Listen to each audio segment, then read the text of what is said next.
What's going on, everybody? Welcome back to the channel. So in this video, I'm going to try to keep this quick. I want to talk about the pullback that we're seeing in gold and silver, the opportunity that I see, maybe not for everybody, but definitely for myself and for anyone who might be, considering starting a gold or silver stack, or maybe you want to add to your already existing stack. I definitely see an opportunity, even though we might go lower. And quite frankly, I hope we do go lower, right? Because I would much rather buy silver at $24 an ounce than $26 an ounce. I would much rather buy gold at $1,600 an ounce than at $1,800 an ounce. Not that you can actually buy silver and gold for those prices. We know the actual price you're going to pay for physical bullion is becoming more and more divorced from the spot price that the market says it is. But the spot price is definitely still influential, though I think that is becoming less and less the case. But that being said, what my trade is I'm basically long vol. I'm long volatility. According to Chris Hedges, being long volatility, or not Chris Hedges, I'm sorry, Chris Cole from Artemis Capital. Chris Cole says that to be long volatility, it just means that you are long change. And to do that, you really have to pretty much be in cash every single day. You have to have cash every single day. And you have to trade options, right? Because you have to be ready for anything. You have to be ready for the day-to-day winds of the market. You got to be ready for the ups and the downs. This is what being long volatility is. So trading options, scalping, using my supply and demand strategy. That is how I am long volatility. And then I'm taking a lot of those profits, right? Because I don't want to be all in cash. I want to actually start acquiring some sort of asset. I am focusing on physical bullion, physical silver and gold that I have access to. And that is my trade. That is the trade. Right, I know I took that big loss on Friday. Right, we did a couple of videos about it. We really reflected on where I went wrong. This week is going much better. I've made $800 since Monday, and I think it'll be sooner than I know it. I will have pretty much made up that $2,700 loss. And I will do a trading recap probably closer towards the end of the week. And I want to do more stacking videos as well because that's a huge part of my trade. Right? It's not just, the supply and demand trading strategy, scalping the options, but it's, using those profits to build up a physical stack of silver and gold, because I think my thesis is that by the time I'm 60, 70, and 80 years old, I'm going to be able to sell that back in my retirement years, quote unquote. I'll be able to sell it back for many, many more dollars than I had purchased them for.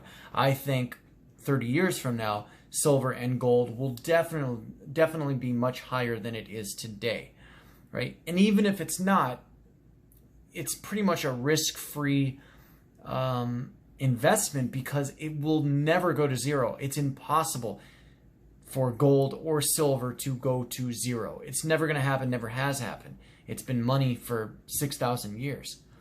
Whereas, if you're owning a piece of American businesses, right, that can go to zero. Businesses do go bankrupt. So, it's a little bit risky. But as far as, being in the paper markets, I have no overnight risk, and I am long volatility every single day of the week. So, that is the trade that I'm putting on. That's the trade that I'm focusing on, and nothing else is really going to distract me right now. I want to take a look at some news articles, take a look at a couple of charts, and so let's talk about this real quick. So let's look at a couple of charts first, and then we're going to look at the news. This is the CRB, right? It's a commodity index, and since about 2020, right, we had that huge dip because of CV19. But since then, commodities have been, I would say, at the start of a nice long bull run.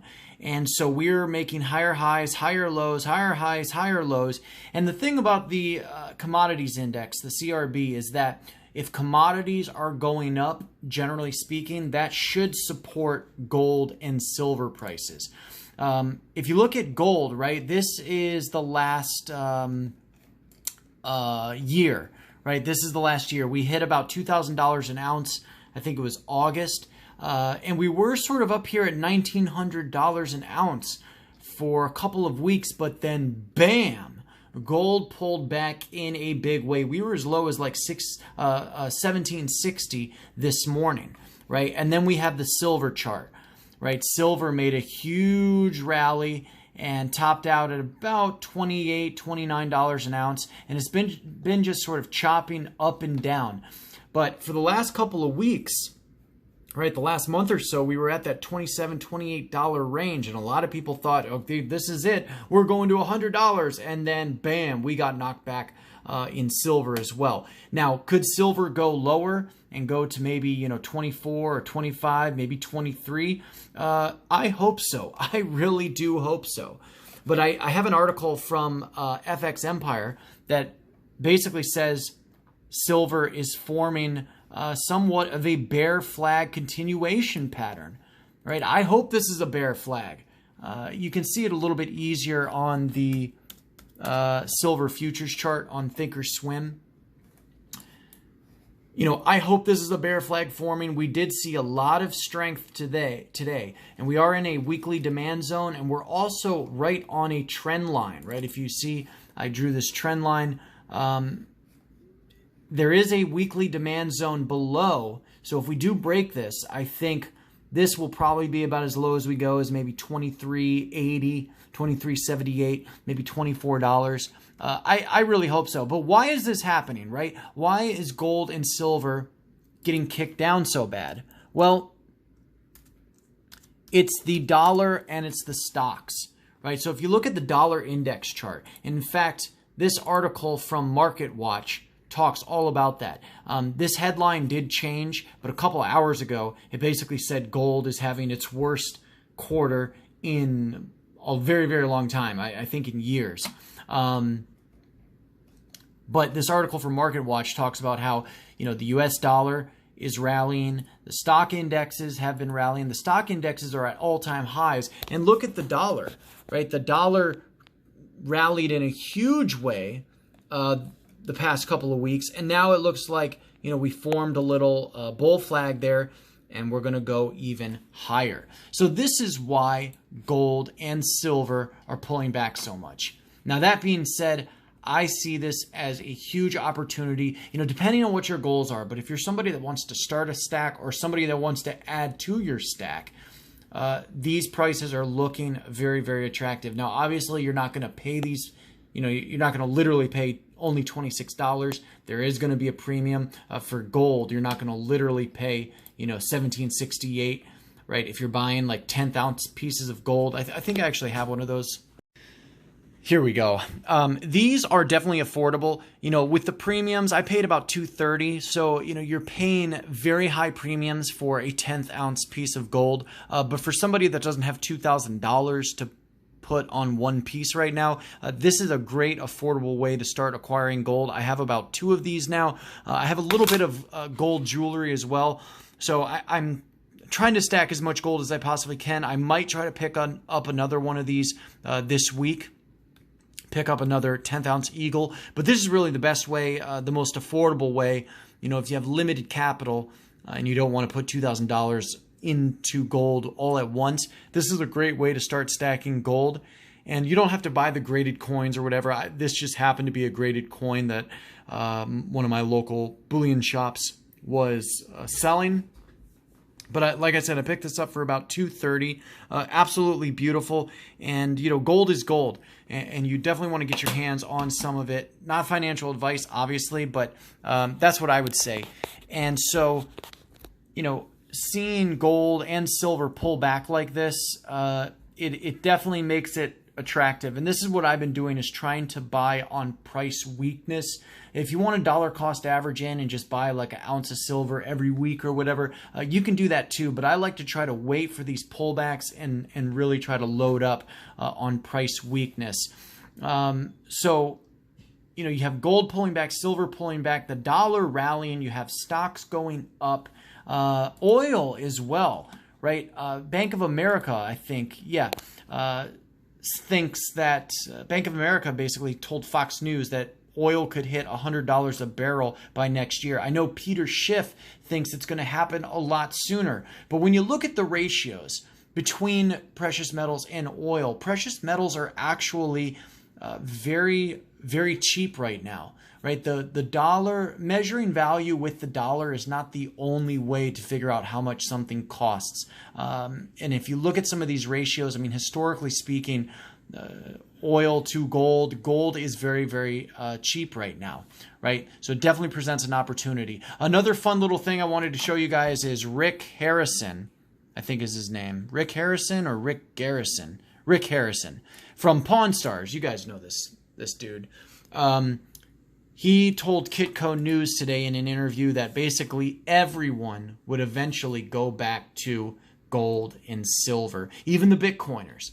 Right, and he talks about how, you know, gold pretty much buys everything it did 100 years ago. The only difference is like the currency, right? The dollar is a lot less valuable now. But yeah, with oil's rally, right, gold and silver being so cheap to oil, you have the commodities index that is definitely in a bull market right now. Commodities rising, that should support the gold and silver prices. You know, this is what I'm focused on. This is my trade, being long volatility, trading options, scalp trading, you know, every single day, basically just being in cash and taking advantage of whatever the market has to offer that day. But then taking some of those profits and putting it into something tangible, putting it into something outside of the banking system, right? Being my own bank.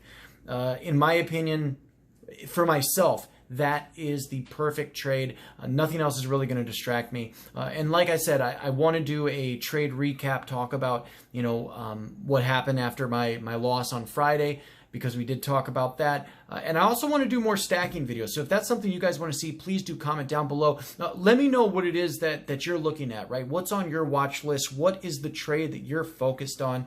And what do you think, you know, for new stackers out there, people who may never, you know, maybe have never bought an ounce of silver before or a piece of gold, you know, what do you think is a sort of a new stacker goal, right? Well, what's one of the first goals you want to get to? Is it 10 ounces? Is it 20 ounces, 25 ounces? Is it 100 ounces, right? I have 76 ounces of silver. I'm working towards 100 ounces, you know, and for some people, that's nothing, right? Some people have thousands of ounces, but for the new stackers or the people who are interested in maybe getting in on this pullback, you know, feel free to comment down below and let me know what you think a good goal, a starting goal is. And I hope you guys enjoy the rest of your evening. Thank you so much for stopping by and watching the video.